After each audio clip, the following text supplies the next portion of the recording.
Você sabia que a primeira carta de descobrimento do Brasil, feita por Pero Vaz de Caminha, ficou escondida por 3 séculos? Sabia também que a primeira manifestação teatral que ocorreu no nosso território foi feita por um padre e a primeira plateia foi de índios? Não sabia? Continua assistindo nossa aula de quinhentismo que eu vou te explicar tudo isso.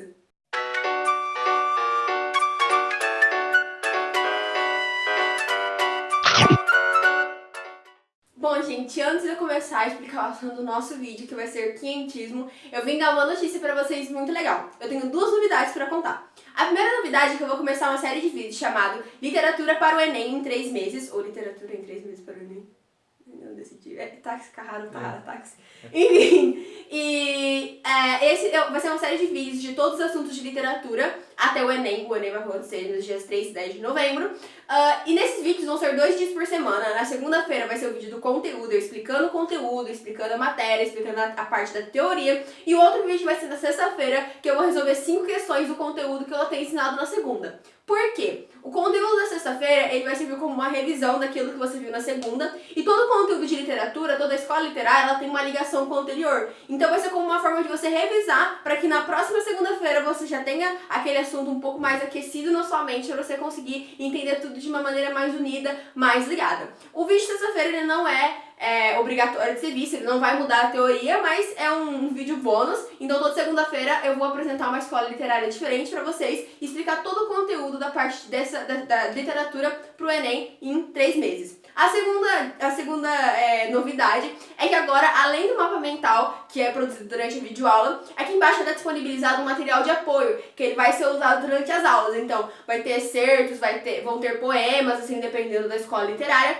E tudo que eu vou falar, ele vai estar ali transcrito, ele não vai ser um resumo. Ele tem, por exemplo, o material da videoaula de hoje tem 6 páginas, junto com os exercícios de aula que eu estou resolvendo. Então vai estar tudo ali escrito mais detalhadinho, assim, vão estar todas as informações que eu vou falar durante o vídeo. Vai servir de material de revisão, material para você ter com você. Criei ele com muito carinho para que possa ajudar vocês cada vez mais. Bom, gente, a primeira escola literária que acontece no Brasil não é considerada uma escola literária de fato, e eu vou explicar o porquê pra vocês, mas foi o quinhentismo.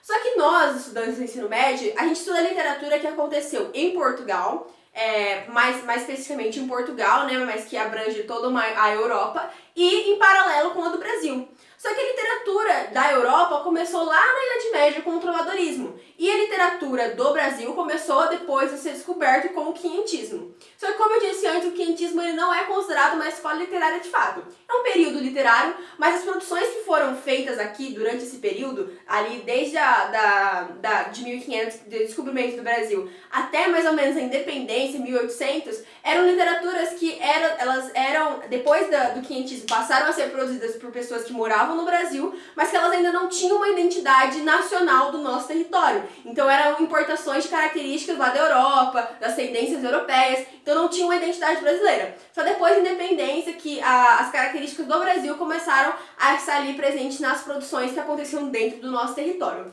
Então o contexto histórico é o Brasil colônia ou o Brasil recém-descoberto. E o que aconteceu? Quando os portugueses chegaram aqui no Brasil, vieram junto os viajantes, os exploradores, historiadores, que começaram a fazer os relatos de viagem. Então, era uma literatura que ela era feita sobre o Brasil, mas não era uma literatura do Brasil. Eles falavam das riquezas, dos animais que eram diferentes, dos povos indígenas que estavam aqui, mas não era uma literatura produzida por nativos, os indígenas, até porque eles não falavam a mesma língua, eles não tinham essa questão da produção literária, eles tinham outra cultura, e era uma literatura que ela não tinha valor literário. A literatura produzida durante o período do quinhentismo, ela tem um valor muito mais histórico do que literário. Por exemplo, Pero Vaz de Caminha, que fez a Carta de Descobrimento do Brasil, ele não tinha intenção de trazer um lirismo, de trazer essa questão da literatura de entretenimento. Ele tinha a intenção de mostrar à coroa portuguesa todas as descobertas, todas as coisas que poderiam ter aqui no Brasil. Desde riquezas minerais, os índios e a questão da catequização. Junto com os portugueses que chegaram aqui, vieram também os jesuítas, que tinham a intenção de catequizar os indígenas.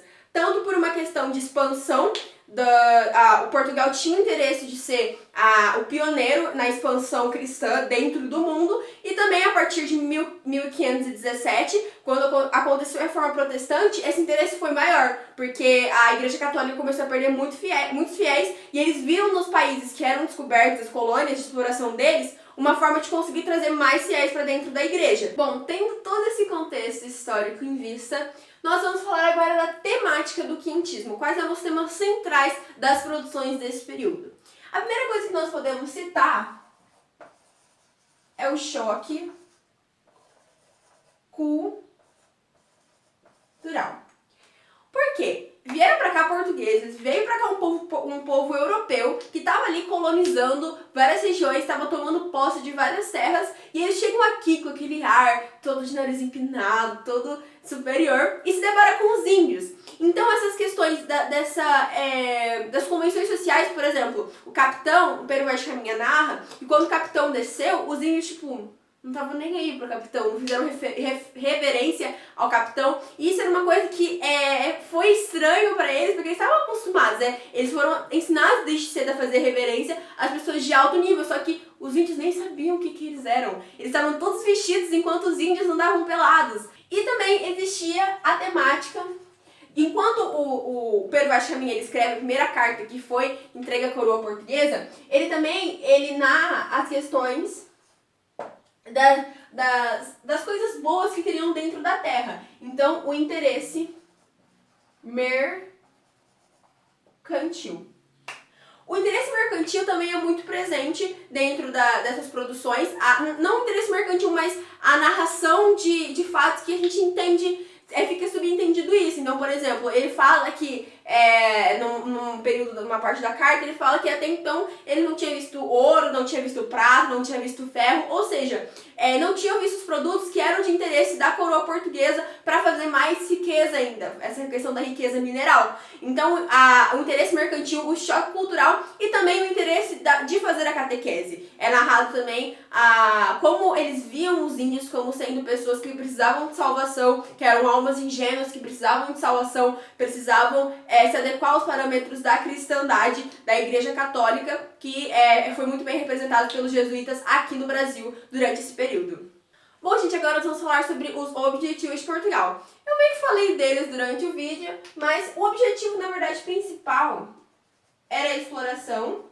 E logo depois da exploração, nós tivemos a questão da catequese. A exploração tanto de recursos minerais como prata e ouro, e no seu material de apoio tem um trecho da carta de Pero Vaz de Caminha que fala quando os índios deram a entender aos portugueses que ali existia prata e ouro. Tem uma parte também que fala do choque cultural que aconteceu entre os portugueses e os índios, então mostra qual foi a visão que os portugueses tiveram dos índios naquele momento, e é muito engraçado porque mostra como eles viam os índios, meu Deus, eles estão nus, e eles falam que os índios vieram armados de arcos e setas. Eles não falaram flechas, eles falavam setas porque isso se assemelhava a uma seta. E ele também fala sobre qual era a importância de salvar aquela gente, que era a questão da catequese. Então, para eles, os índios eles teriam que ser salvos por meio da catequese, por meio da conversão ao cristianismo. E como eu tinha dito no começo do vídeo, a carta de Pero Vaz de Caminha ficou escondida durante 3 séculos, justamente porque ela trazia essas informações de que no Brasil tinha prata, de que no Brasil tinha ouro, e ela também narrava qual foi a rota que foi adotada por Pedro Álvares Cabral para chegar até o Brasil. Como a gente sabe, foi uma coisa que não aconteceu de propósito. Eles erraram a rota que era para chegar até as Índias, uma rota que foi descoberta alguns anos antes por Vasco da Gama. Pedro Álvares Cabral foi seguir essa rota, chegou até o Brasil, e aí o Pero Vaz de Caminha narrou. A carta dele tem mais ou menos 14 páginas e fala sobre tudo isso. E aí eu te pergunto, se não foi a carta de Pero Vaz de Caminha que fez com que os europeus conhecessem o Brasil, qual foi a primeira carta? Quem foi o responsável por criar no imaginário dos europeus, que até então não existia foto, só existia uma narração? Qual foi o responsável de criar no imaginário dos portugueses a imagem do povo brasileiro e dos nativos? A resposta vai estar no seu material de apoio e eu tenho certeza que você vai gostar. Bom, então quais eram os agentes de discurso? Ou seja, quais eram os responsáveis por fazer os textos durante o período do quinhentismo? Nós podemos citar navegadores, historiadores, aventureiros que vinham para o Brasil descobrir como era a terra, os escrivães e os jesuítas. Os jesuítas também faziam textos, a literatura de catequese. E eles eram responsáveis, eles também foram responsáveis por fazer textos que influenciavam o imaginário dos europeus. Então esses textos iam para a Europa e eles circulavam no meio das pessoas e fazia com que essas pessoas imaginassem como eram os índios. Então, perante esse agente do discurso, foram feitos dois tipos de texto. A literatura de informação, ou os relatos, que também são chamados de relatos de viagem, e a literatura de catequese. Todas elas têm o mesmo contexto de produção, que é o contexto histórico em que se encontravam essas pessoas e aonde elas estavam inseridas. Então eram pessoas que tinham acabado de chegar ao Brasil e que queriam fazer tanto textos para educação catequética, para conversão dos indígenas, tanto textos que pudessem descrever quais eram as belezas naturais, como era o povo indígena, para que a coroa portuguesa conseguisse saber como era e o povo europeu, que estava tão curioso, também conseguisse entender como que a terra era formada, quais eram os povos que aqui viviam, como era a paisagem. Só que o que difere esses dois tipos de literatura desse período é o contexto de circulação, ou seja, a literatura de catequese, ela vivia entre os índios, vivia para a catequização dos índios, e a literatura de informação, ou o relato de viagem, ela era exportada para a Europa. E outra coisa era o intuito que essas cartas tinham. A literatura de catequese tinha o intuito de conversão dos indígenas, e a literatura de viagem, os relatos, a literatura de informação, o foco delas era fazer com que sanasse a curiosidade dos europeus, que estavam cada vez mais querendo saber como era a nova terra que foi descoberta, e também suprir a necessidade que a coroa portuguesa tinha de saber como era a nova colônia dela e como ela ia poder explorar e tirar todas as riquezas, tanto minerais quanto outros tipos de riqueza que aqui tinham. Bom, nós vamos falar agora sobre a literatura de viagem ou de informação. É a literatura que são as cartas de viagem, são os diários de viagem, feita por historiadores, navegadores, escrivãos. Então, a literatura de viagem, ela vai ter aquela questão de não ter um caráter tão literário, mas um caráter mais documental, um caráter mais histórico.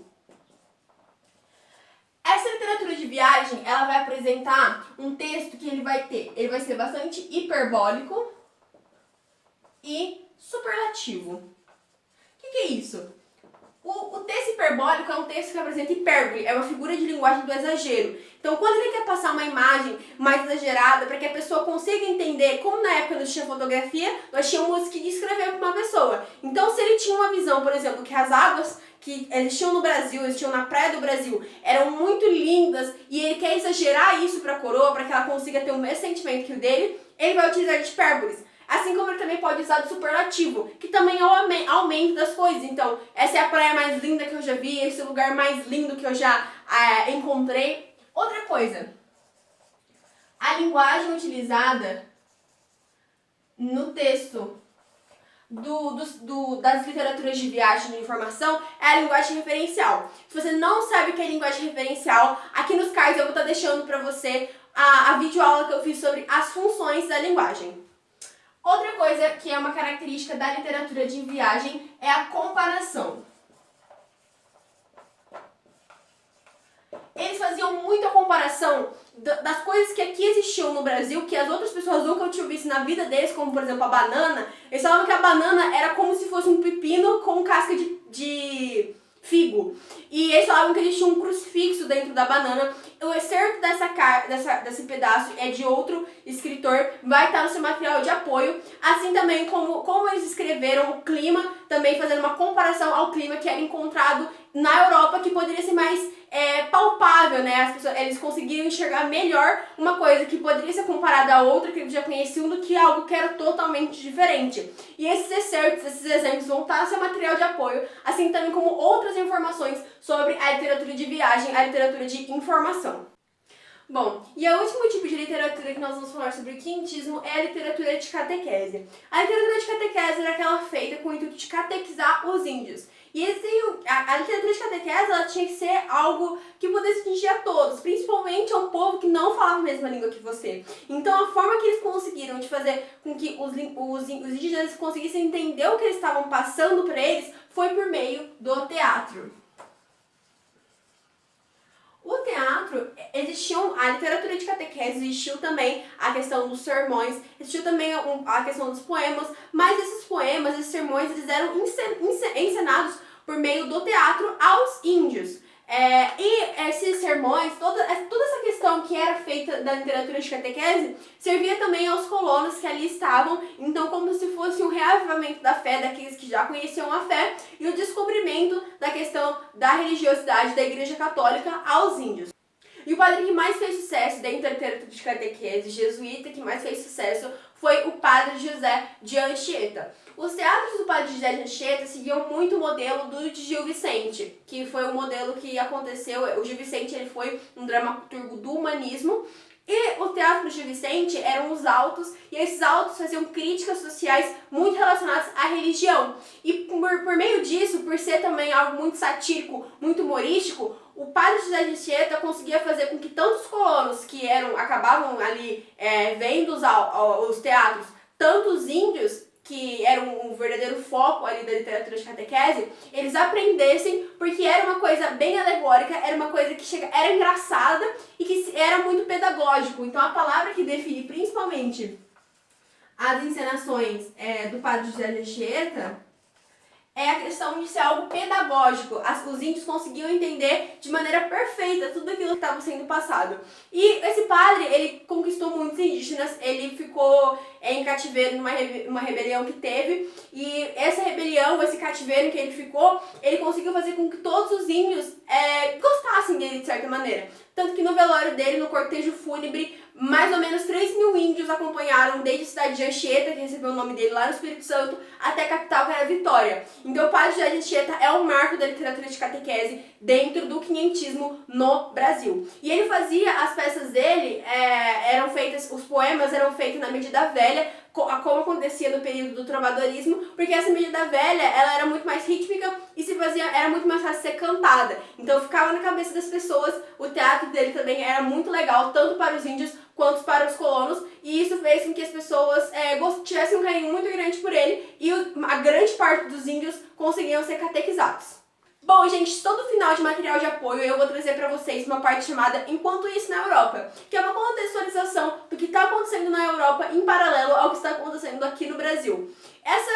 Esse Enquanto Isso na Europa, do primeiro material que fala sobre o quinhentismo, eu trago também uma parte da Antiguidade Clássica, da Idade Média e da Idade Moderna. Ele está bem explicadinho com algumas características e imagens. Eu fiz uma tabela, acredito que vai ajudar bastante vocês. Então, todas as escolas literárias que trazem a Antiguidade Clássica como referencial estão de azul, o humanismo, que é uma parte de transição, está de verde, e todas as tendências que seguem a retórica medieval ali do trovadorismo estão de vermelho. Se vocês lerem lá bonitinho, vocês vão conseguir entender. Eu não preciso explicar tanto ela, porque não caem nem diretamente as características dessas escolas, mas elas influenciam bastante, principalmente a retórica, ou seja, como a Antiguidade Clássica, quais eram os aspectos, as características gerais da Antiguidade Clássica e como elas vão influenciar nas demais escolas, assim como da Idade Média e do medievalismo, a retórica medieval que vai influenciar nas demais escolas literárias daqui pra frente. Bom, gente, então eu trouxe duas questões pra vocês. Lembrando que no vídeo de hoje de teoria eu vou trazer duas questões para conseguir sintetizar, para conseguir colocar em prática o que a gente aprendeu na videoaula de hoje. E sexta-feira vai ser um vídeo só de resolução de questões, vão ser 5 questões sobre o quinhentismo. Então, antes de começar a resolução, eu queria deixar uma dica para vocês. 90% das questões de literatura trazem um texto para que seja analisado e que seja analisado depois das questões e é que corresponde com o texto ou que o enunciado está pedindo. É por isso que a minha dica é a seguinte: toda vez que você encontrar um texto que tem um enunciado que ele pede para que o texto seja analisado, leia primeiro o enunciado. Depois de você ler o enunciado, você volta no texto e lendo o texto você vai ver qual é a alternativa mais certa. Que quando você lê o texto logo de cara, você pode ter inúmeras interpretações, porque ele pode indicar várias coisas para você. E isso pode se embaralhar na sua cabeça. A partir do momento que você tem um comando para ser seguido, as coisas acabam ficando mais fáceis. A primeira questão é do Enem 2013. E o enunciado dela fala o seguinte: a carta de Pero Vaz de Caminha permite entender o projeto colonizador para a nova terra. Nesse trecho, o relato enfatiza o seguinte objetivo. Então, o texto vai estar aí na tela para vocês. Deem uma lida que eu já vou resolver as questões. Bom, Lentes alternativas, a alternativa A diz o seguinte pra gente. Valorizar a catequese a ser realizada sobre os povos nativos. Então, aparentemente, a alternativa A é a correta logo de cara. E nós podemos perceber na seguinte parte. Porém, o melhor fruto que dela se pode tirar me parece que será salvar essa gente. Por quê? Para eles acreditavam que salvar as pessoas era por meio da conversão à Igreja Católica, era por meio da fé. Então, quem acreditava em Deus seria salvo. Então, a resposta certa é a alternativa A. Vamos ver por que a B está errada. Descrever a cultura local para enaltecer a prosperidade portuguesa. Em momento nenhum ele descreve a cultura local, ele descreve a paisagem local, ele descreve o que ele está vendo e também ele não enaltece a prosperidade portuguesa, ele simplesmente está narrando como que a terra se mostrou para ele. Letra C. Transmitir o conhecimento dos indígenas sobre o potencial econômico existente. E ele não fala sobre o potencial econômico existente, até porque ele diz: nela até agora não podemos saber que haja ouro nem prata, nem coisa alguma de metal ou ferro, nem o vimos. Ou seja, ele nem viu se tinha isso, então ele nem sabia se tinha potencial econômico, principalmente o mineral. Letra D. Realçar a pobreza dos habitantes nativos para demarcar a superioridade europeia. De maneira nenhuma ele fala sobre a questão da pobreza dos povos nativos e ele até cita que a terra é muito bonita, né? Ela é muito grande. E a letra E fala: criticar o modo de vida dos povos autóctones para evidenciar a ausência de trabalho. Então, ele também não fala sobre isso, ele não fala sobre o modo de vida do povo nativo, que eram os índios da época. Então, a alternativa certa é a letra A.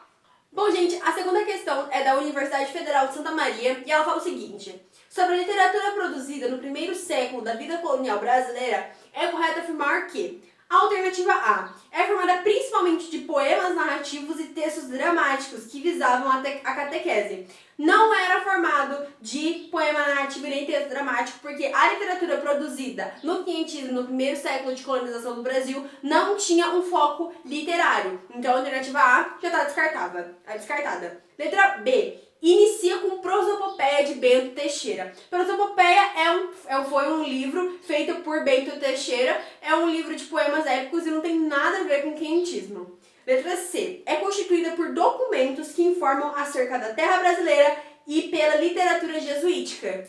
Aparentemente, a letra C é a mais correta. Informa acerca da terra brasileira, é a literatura de viagem e também a literatura jesuítica, a literatura de catequese.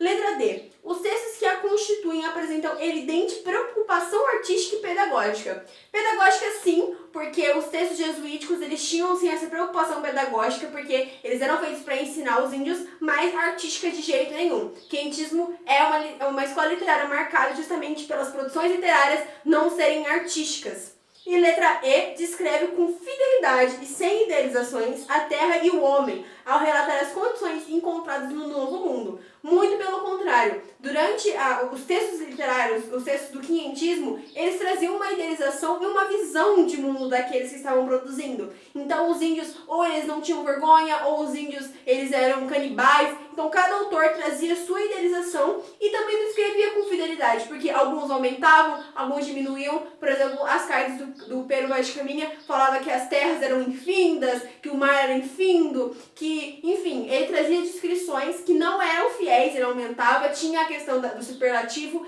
e a questão da hipérbole e existia a idealização com certeza. Bom, gente, esse foi o vídeo de hoje. Espero muito que vocês tenham gostado. Primeiro vídeo da série de vídeos que eu vou fazer de Entendendo a Literatura para o Enem em 3 meses. Espero que ajude vocês. Sexta-feira tem vídeo novo de resolução de questões sobre o quinhentismo, para vocês darem uma reaquecida nesse conteúdo na cabeça de vocês. Não se esqueça de se inscrever no canal, dar um like, me seguir no Instagram e continuar acompanhando todas as novidades que eu vou trazer cada vez mais para vocês. Muito obrigada por participar de mais um vídeo. Um beijo e até a próxima. Tchau!